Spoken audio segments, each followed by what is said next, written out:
E aí pessoal, tudo bem com vocês? Sou o professor Ray Lopes, professor de Geografia, e hoje nós vamos falar sobre os domínios morfoclimáticos do Brasil, ok? Bom pessoal, domínios morfoclimáticos, né?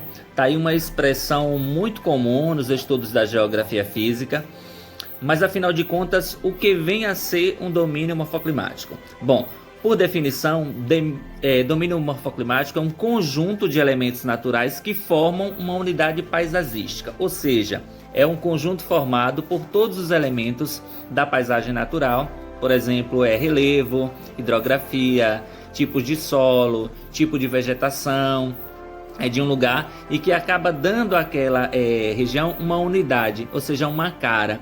Esse conceito ele foi desenvolvido na década de 1960, 1970 pelo geógrafo Aziz Absaber, né? E aí desde então ele vem sendo bastante utilizada na nossa atualidade. Então é um termo bastante comum na geografia física. Bom, o Brasil, por ser um país muito grande, ele foi classificado, ele foi dividido em 6 domínios morfoclimáticos, né? Mais as faixas de transição. Nós vamos falar um pouquinho sobre cada um deles. Vamos começar aí sobre o maior dos domínios morfoclimáticos, que é o domínio amazônico. Bom, toda a área onde o domínio amazônico está concentrada, nós vamos ter basicamente os mesmos elementos naturais. Por exemplo, a floresta equatorial amazônica, que é a vegetação típica, e daí vocês precisam conhecer todas as características dessa floresta densa, latifoliada, perene. Além da vegetação, nós temos o relevo. O relevo dessa vegetação é constituído por quê? Planaltos e planícies. A hidrografia dessa região ela é muito rica. É a região da bacia hidrográfica do Amazonas, uma das maiores bacias hidrográficas do mundo. Os solos são bastante profundos, uma vez que a quantidade de chuvas ela é bastante intensa na região, então dá uma formação bastante intensa no solo, mas ao mesmo tempo são pobres em nutrientes. Por isso, desmatar a floresta para desenvolver a agricultura ou a pecuária não tem muita vantagem, né? O que sustenta a floresta é a própria floresta, né? De acordo com a quantidade de material orgânico que é lançado sobre a superfície dessa região. Um outro aspecto marcante é o clima equatorial. É um clima característico por umidade muito alta, mas a temperatura bastante alta. Bom, outro bioma é chamado de Caatinga, né? A Caatinga tem um clima tropical semiárido, ou seja, é um clima muito quente, com chuvas irregulares e mal distribuídas durante todo o ano. O clima da região da Caatinga gera a vegetação da Caatinga, que é característica por árvores de pequeno porte, com capacidade de armazenamento de água e com a característica do xerofilismo, são plantas adaptadas a períodos longos de seca. Os solos são rasos, embora são muito ricos em nutrientes, e a hidrografia se caracteriza pela presença dos rios intermitentes, ou seja, aqueles rios que secam em determinado período do ano, com exceção do Rio São Francisco, né, que passa por todo o sertão nordestino, mas é um rio perene, ele não seca em nenhum momento. Ele pode baixar o volume de água, mas ele não chega a secar. Na porção central, a gente tem o domínio do cerrado, não é isso? Essa região aí nós temos a característica de árvores de troncos tortuosos, raízes profundos, árvores de pequeno porte, são características básicas dessa vegetação.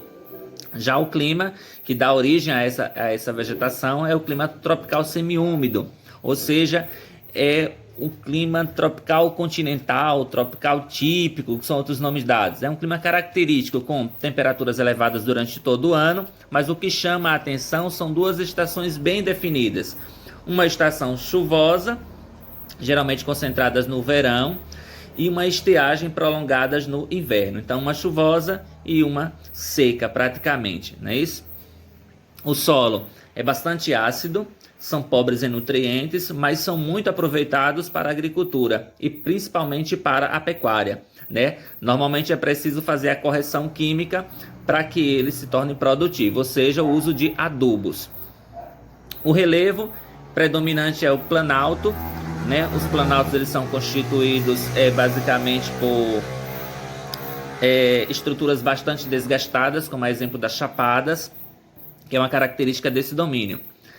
Na porção sul, a gente tem aí o domínio das araucárias, né? Que é o domínio formado por uma vegetação nativa, era pelo menos a mata de araucárias, hoje bastante devastada, que são o pinheiro do Paraná, formada pelo pinheiro do Paraná, de grande porte, bastante espaçosa, que foi historicamente muito devastada, né? A madeira era utilizada para a produção de casas, de indústria moveleira, produção de papel. Então, hoje também, graças à expansão da fronteira agrícola e a pecuária, isso influenciou bastante a retirada dessa vegetação quase que total. O clima é o clima subtropical, ou seja, é um clima onde as 4 estações do ano elas são bem marcadas. Lá, de fato, existe um verão quente, um inverno frio, existe primavera e outono funcionando como as estações de equilíbrio. E as chuvas elas são bastante regulares, na verdade, existe um equilíbrio de chuva. E existe também a presença da massa polar. Os invernos são bem rigorosos na região sul do Brasil, principalmente aí nas regiões mais altas. O relevo clássico, ele é formado por planaltos, né, uma área de planalto bastante acidentado, especialmente aquele mais próximo do litoral. Já o solo, ele é bastante utilizado para a agricultura porque são bastante férteis. Então, essa região está a maior parte dos solos que a gente chama de terra roxa, né, que é uma terra ótima para a atividade agrícola. Bom, aí nós temos um outro domínio, que é o domínio das pradarias, ainda no sul do Brasil, não é isso? É uma vegetação típica do sul, lá do Rio Grande do Sul, onde as gramíneas predominam, os campos, as gramas, né, o que a gente chama de capim popularmente aqui. Então é uma região que tem uma característica comum e que é bastante utilizada para pastos, né? A construção de pastos, criação de gado, principalmente o gado bovino. O solo dessa região, eles passam por um processo chamado de arenização, né? Que esse é um problema onde o solo ele vai perdendo com o tempo a sua capacidade de reter água, né? Então o solo dos campos das pradarias, eles estão bem sujeitos a esse problema. E para finalizar esse conjunto dos domínios morfoclimáticos, nós temos os domínios de mares e morros, né? Esse é o único domínio que não recebe o nome da vegetação típica. Ele recebe esse nome onde se estendia, essa é uma região, na verdade, recebe o nome de mares e morros, porque essa região ela tem uma semelhança digamos assim, de mares, né? O relevo ele é acidentado, então a vegetação, como desapareceu praticamente toda dessa área devido ao grande desmatamento, então você observa, de certa forma, há uma presença de mares de morro, ou seja, de morros ondulados, de serras, então dá a impressão de maré, então dá então o nome de mares e morro. O clima tropical é o clima característico dessa região, que seja um clima quente, mas bastante chuvoso, né, o que nós chamamos de tropical úmido. Então, é uma região que chove bastante, devido à grande proximidade com o mar. Bom, para finalizar, nós temos aí as zonas ou as faixas de transição, né? O professor Assab, quando ele montou essa classificação desses domínios, eles entendeu que em algumas regiões as vegetações elas se misturavam, os climas se misturavam, os relevos se misturavam. Então ele deu o nome dessas áreas que tinham presença de um domínio e outro. Ele considerou então a possibilidade de conseguir uma zona de transição. O que é zona de transição? A zona de mudança. Então é comum e é possível observar, por exemplo, o domínio do Cerrado e do Amazonas apresentam características comuns entre o domínio do Cerrado e o domínio do Amazonas. Eles acabam se misturando. Então, existem algumas áreas que há esse contato. A exemplo aí no livro de vocês, tem aí na página 33, por exemplo, no livro de vocês tem a imagem aí, a vista aérea do Pantanal, né, no Rio Grande, do Rio Negro, uma imagem do Rio Negro aí no município de Cuiabá. Nessa região aí nós temos a presença do domínio do Cerrado, do domínio da Caatinga e do domínio amazônico. Então é uma zona de transição influenciada por 3 domínios morfoclimáticos, não é isso? Nós temos uma outra imagem aí que apresenta os mares e morros aí e a Serra da Mantiqueira, no município de Passo Quatro, em Minas Gerais. Outra imagem é as pradarias, lá dos Pampas ou da Campanha Gaúcha, no município de São Borja, no Rio Grande do Sul. A outra imagem é representando aí o domínio da Caatinga, aí no São Francisco. Então, cada um desses domínios, eles vão ter as suas características próprias. E outra coisa também é que esses domínios morfoclimáticos, eles são classificados em 3 grupos. Nós temos o grupo dos domínios florestados, que é formado pelas áreas de florestas naturais, a exemplo aí do domínio amazônico, domínio dos mares e morros e domínio das araucárias. Outro domínio, outra classificação, seria os domínios de formações vegetais naturais, herbáceas e arbustivas, que aí nós temos incluído o domínio do cerrado, o domínio da caatinga e o domínio das pradarias. E para finalizar, nós temos as zonas de transição, que a gente já comentou, que é essa área que corresponde às áreas de passagem de um domínio morfoclimático para outro. Então, nessas áreas, as características de um domínio acabam se confundindo com o de outro, né? Como a gente viu aí a questão do Pantanal. Dentro do Pantanal, a gente tem a influência aí do domínio do Amazônico, do domínio do Cerrado e do domínio da Caatinga. Então, existe áreas que a gente de certa forma, a confusão de vegetação, a confusão de relevo, a confusão de clima e acaba se assemelhando um ou a outro, né? Acaba tendo as características de um ou mais domínios morfoclimáticos em algumas áreas aí da região do Pantanal, por exemplo. Ou nós temos um outro exemplo que são as matas dos cocais, no município de Timon, no Maranhão. Na região do Maranhão, a gente tem a faixa de transição também, entre a Caatinga e entre o domínio amazônico. Então, nós temos nessa região aí do Maranhão e do Piauí uma zona de transição. Então, a gente tem a junção de elementos tanto da Caatinga quanto do domínio amazônico, o que acaba, de certa forma, confundindo a observação desses domínios nessa região. Bom, hoje nós falamos aí um pouquinho só sobre os domínios morfoclimáticos, certo? Então a gente já viu que esses domínios eles foram criados pelo professor Azir Nassib Absaber e que ele levou em consideração para a criação dessa definição, dessa regionalização, levando em consideração apenas as condições naturais do território brasileiro. Ele se baseou principalmente no clima e no relevo, né? Então ele considerou importante o clima e o relevo na definição das paisagens naturais do território brasileiro. E aí ele cria esses domínios naturais e dá esse nome a esses domínios, na verdade, o nome de domínios morfoclimáticos. E por que morfoclimáticos, professor? Bom, a palavra morfoclimático ela vem do grego morfe, que significa forma, que são as formas de relevo, relativa a relevo, e climático, que está relacionado a clima, ou seja, as diferentes formas de relevo e clima de uma região, né, que acaba influenciando no tipo de vegetação. Ou seja, o clima e o relevo de uma região influencia a sua paisagem, ou seja, influencia a sua vegetação. Então, esses elementos constituem então um retrato das condições naturais de determinada região. E a partir dessa observação, a partir dessas pesquisas realizadas por Azir Absaber, é que ele faz então essa divisão do território brasileiro no que nós chamamos de domínios morfoclimáticos, certo? Hoje a gente fica por aqui com a nossa aula e na próxima aula a gente vai falar aí sobre os impactos ambientais sobre esses domínios morfoclimáticos. Mas aí a gente vai comentar sobre 2 desses impactos hoje ainda, ok? A gente vai falar aí sobre os impactos ambientais morfoclimáticos no Brasil. Quando a gente fala desses impactos ambientais, esses impactos ambientais eles são entendidos como o quê? Como resultado das ações que modificam o ambiente, que podem causar danos muitas vezes irreparáveis, irreversíveis, danos que não podem ser, digamos assim, recuperados, que não podem voltar atrás. Depois de serem realizados, não tem como se recuperar esses danos, não tem como voltar atrás e consertar o que foi feito. E ao longo da história, a ocupação humana dos domínios morfoclimáticos do Brasil, ele provocou grandes impactos ambientais, né, de diversos tipos. E entre eles, a maior deles foi a biodiversidade.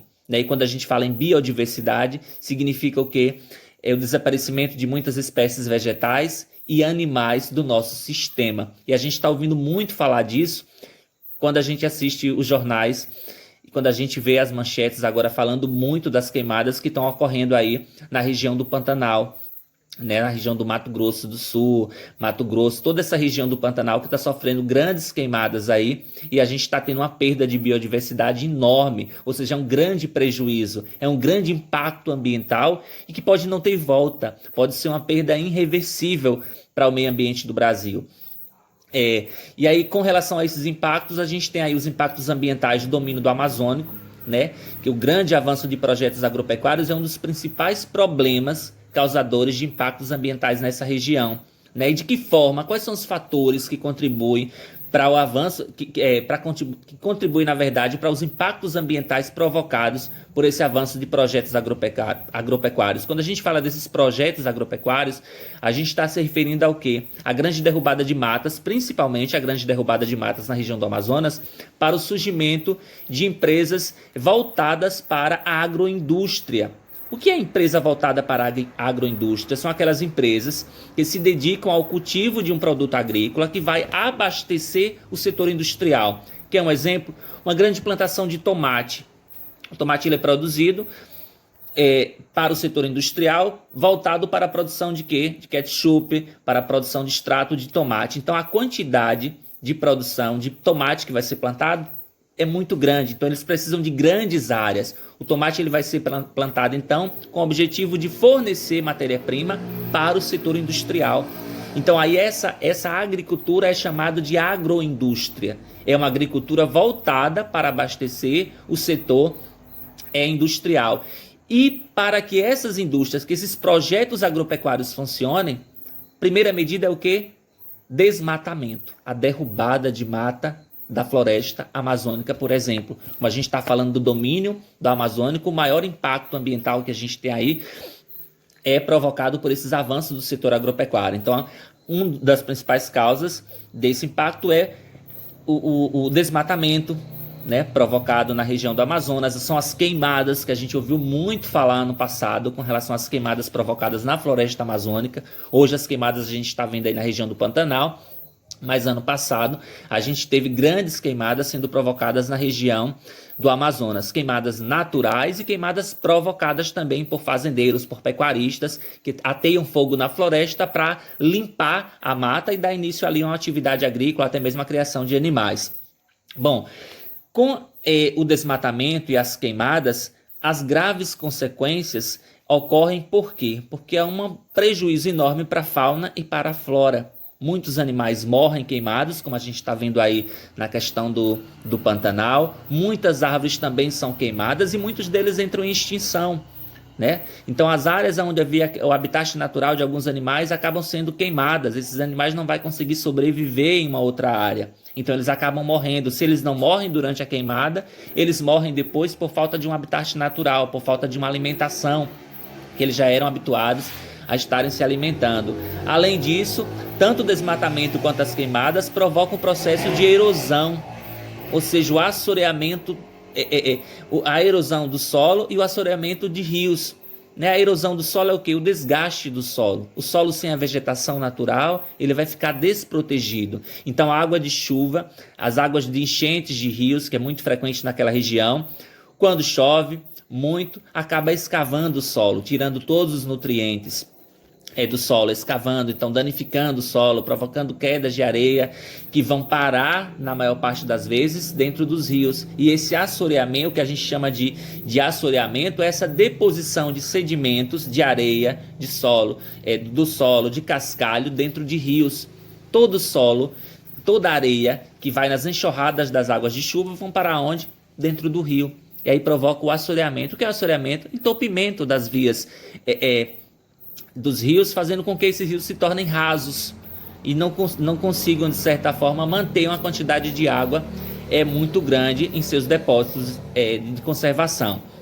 Bom, podemos ainda destacar, além do desmatamento e das queimadas, os efeitos da população nesses locais, como a expulsão indígena também que ocorre na região. Nós temos aí a expulsão de vários povos indígenas que acabam sendo expulsos de seu habitat natural também, para dar surgimento ali à agroindústria, ao surgimento de uma fazenda, ou da criação de alguns animais na região, da agricultura. Então os povos indígenas acabam sendo expulsos de sua terra, gerando com isso vários conflitos relacionados às questões territoriais nessas regiões. Um outro problema causado, um outro impacto ambiental também, são as construções de grandes usinas hidrelétricas, né? Essas usinas causam inundação de várias áreas de floresta, de vilas, de cidades, além de terras indígenas. Como exemplo, na região norte, nós temos aí a construção da usina Três Marias, que é uma das maiores usinas hidrelétricas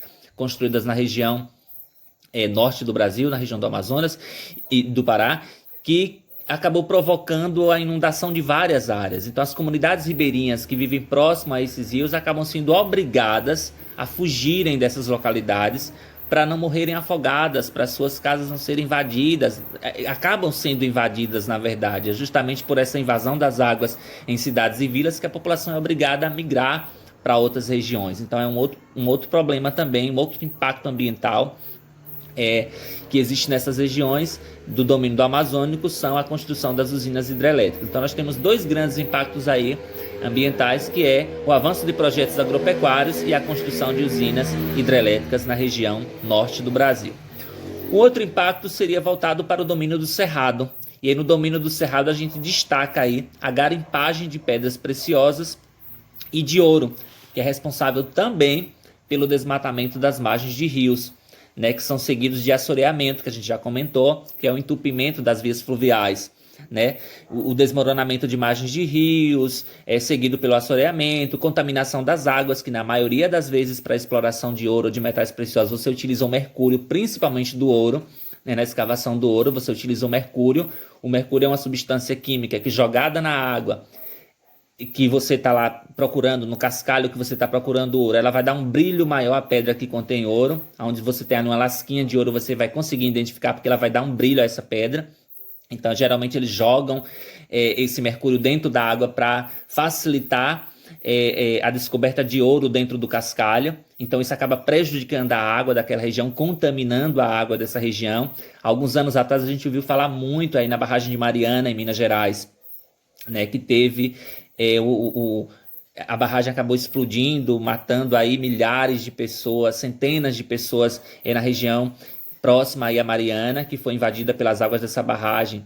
Tivemos também uma outra barragem aí, que eu não me recordo o nome agora, que também teve o mesmo problema. Então, as barragens estão praticamente contaminadas pela quantidade de produtos químicos de mercúrio que são jogadas dentro, para facilitar, então, a descoberta de ouro nessas mineradoras, mas acabam prejudicando a água. Então esse produto é utilizado muito em garimpo. Além disso, o óleo diesel também, que é usado nos geradores para escavação do solo, em barcos que acabam vazando também e acabam prejudicando as águas dessa região, dessas barragens, e contaminando praticamente toda a água. Além disso, nós temos o avanço da agropecuária também, ou seja, a atividade de criação de gado e a agricultura também nessa região é um dos problemas também que acabam afetando e contribuindo com isso para o desmatamento, que é algo bem semelhante ao que acontece lá no domínio do Amazônico, que a gente já citou lá no domínio amazônico, que acaba provocando com isso muita perda, na verdade, da biodiversidade da região.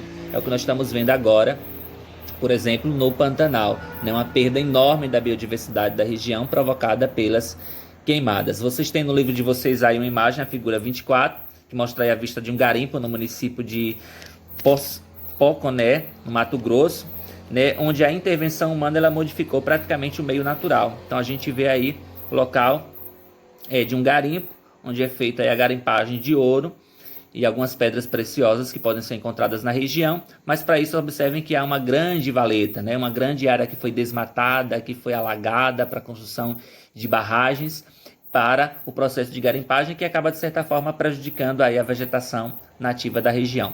Bom, gente, a gente vai parar hoje por aqui, senão nossa aula vai ficar bastante extensa. Vocês têm uma atividade para responder, baseado nessa nossa aula de hoje. Eu peço que vocês respondam a atividade, ok? Um abraço no coração e até a nossa próxima aula.